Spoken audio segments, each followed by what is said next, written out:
Covid-19, les autorités démentent l'existence de faux malades du Covid-19. Le cap des 2000 contaminations a été franchi samedi en République démocratique du Congo où les autorités démentent l'existence de fausses déclarations de cas de nouveau coronavirus et déplorent la démotivation des équipes de prise en charge.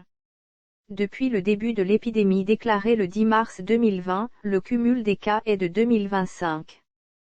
Il y a eu 63 décès et 312 personnes guéries, indique le dernier bulletin sanitaire diffusé dans la nuit. La capitale Kinshasa concentre l'essentiel des cas, 1879 dont 80 ces dernières 24 heures.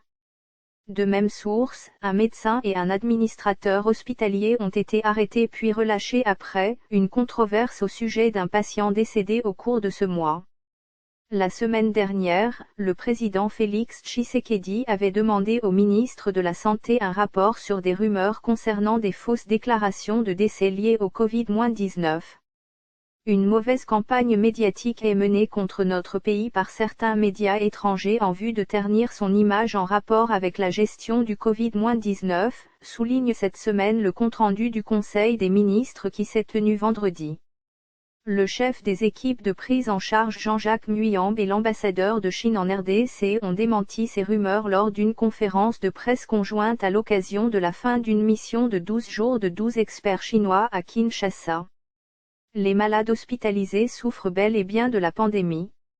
Aucun médecin parmi la mission n'a mentionné de faux malades.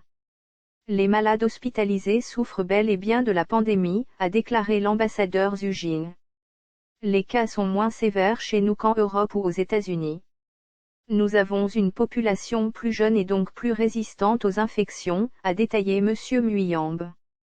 Par ailleurs, le Conseil des ministres a condamné les agressions d'équipes de prévention anti-Covid-19 cette semaine à Kinshasa, incitant le ministre de la Justice à agir avec rigueur contre les auteurs de ces actes.